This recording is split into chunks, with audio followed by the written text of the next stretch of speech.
There's probably plenty of exciting ways to open up a video about the changes Akuma got in Season 3. I don't personally have any of these, but I'm sure they do exist.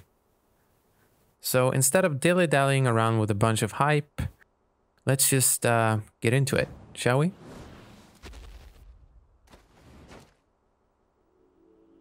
I figured we'd do this in order of fun, so let's get the nerfs out of the way as quickly as possible. Firstly, Akuma got a slight damage reduction to a couple of moves. Back 1 got a 2-point damage reduction, and if that doesn't seem like a whole lot, well, that is because it isn't. But any one-hit fireball, and yes, that includes the red one, also got a 2-point damage reduction. And lastly, the second hit of his I-10 dig jab string, down 1-2, also got a, you guessed it, 2-point damage reduction. This means Akuma will do slightly less damage to any big boy fireball conversion combo, especially ones started with low jab or spending multiple bars. In truth, I think this is probably a pretty fair change. Something not quite as fair, in my opinion at least, is the added recovery frame to Corsair back 4, making it a whopping -15 instead of 14. This means it probably takes the trophy for easiest move in the entire game to launch punish, seeing as you have around about 18 years to confirm your punish. Keep in mind, if you ducked a low cancelled into Corsair back 4, you could already launch it relatively easy in Season 2. Maybe for Season 4, Bamco will just have Akuma automatically lose the game if it gets blocked.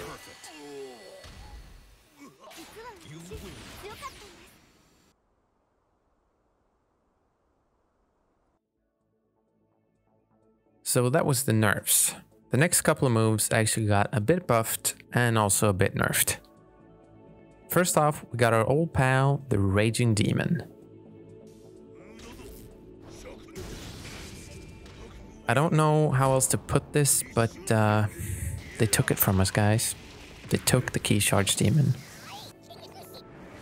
Yes, this no longer works. Demon is always jumpable now, key charged or not.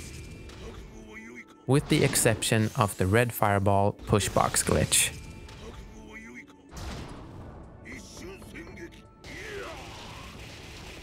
In return for this massive blow, Raging Demon can now combo outside of the wall. It will only hit tailspin opponents, however. Still, a pretty nice buff to endless stage damage.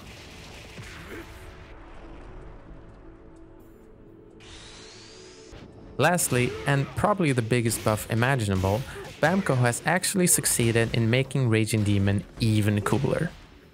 If you KO your opponent at match point, you will be rewarded with this.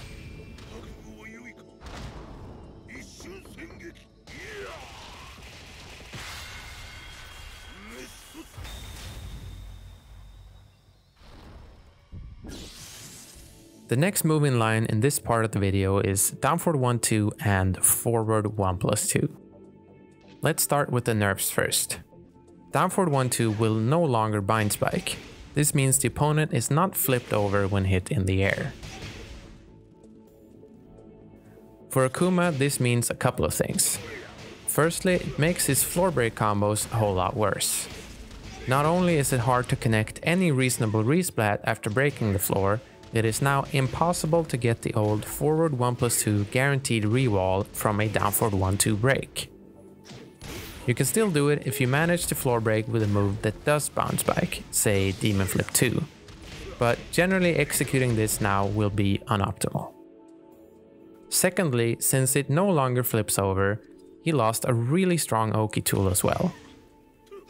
In Season 2, you could force the opponent to quick back tech with down forward 1-2, since you could infinitely resplat them otherwise. This no longer works, which might be a pretty reasonable change, to be honest. Now to the good parts. The second hit of down forward 1-2 and forward 1+2 are now both +7 up from +5. This means you are less likely to get counter hit by while standing 4, which is a nice change.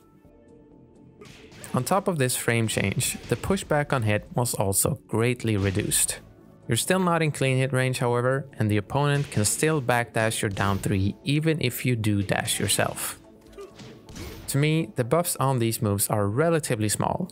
Consider that down forward 1-2 is still minus 13 in crouch, which is a fucking death sentence in Tekken 7.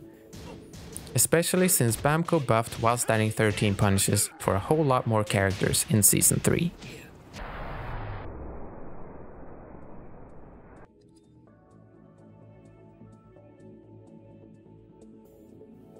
Okay, we're finally through the sketchy parts. It's all buffs from here. Forward 4 got a couple of buffs. Firstly, it is now -5 instead of -9. This means Akuma can actually move after having this move blocked. Or more realistically, mash SRK2 or dick jabs. I have it on good authority that both of those are good options.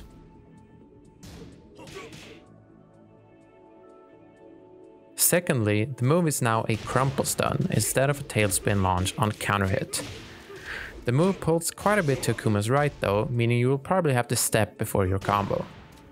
Even with this, however, optimized forward 4 counter hit routes should have gained around 10-ish damage. Forward 4 also got a couple of frames sliced off its recovery. This both opens up for some new combo routes, but also make old ones easier.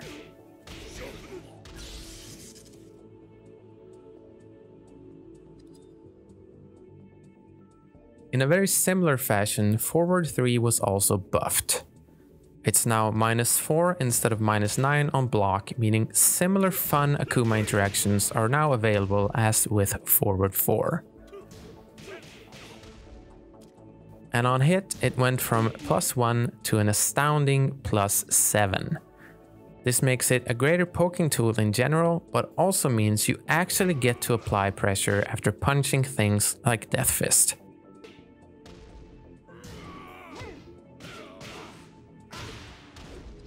Another move that got a buff, or perhaps a quality of life change is a more apt description, is Akuma's back 1.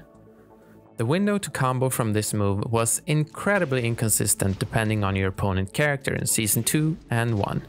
I'm sad to say they didn't actually make it consistent in Season 3, but at least by lowering the pushback they have made it considerably easier across the board.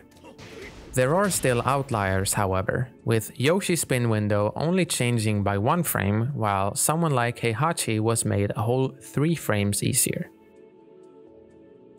Because of the nature of the change, back 1 also now more consistently gives tailspin from further ranges, making stuff like jump-ins to back 1 a whole lot less sketchy of a proposition.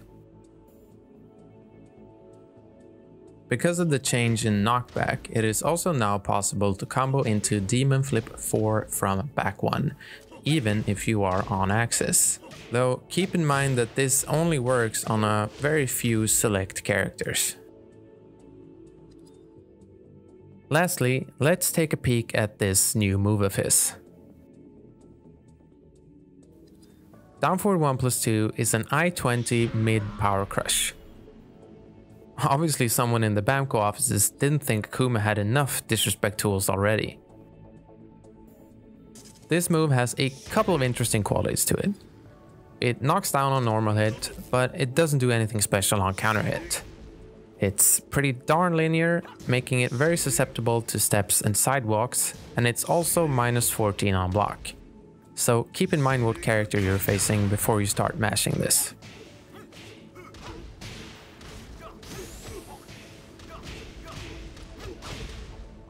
It does backsway quite a bit, however, meaning if the opponent would have been able to block it, say after hitting a single jab into it, their move will sometimes just whiff and get punished. Down for 1+2 does wall splat, but you gotta be really close for that to happen.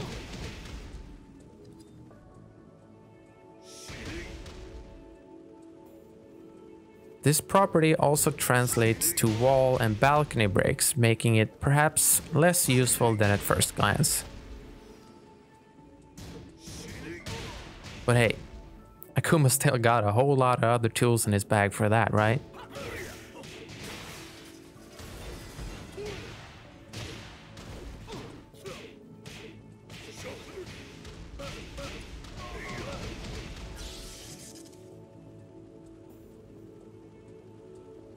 that wraps up all the changes Akuma got in Season 3.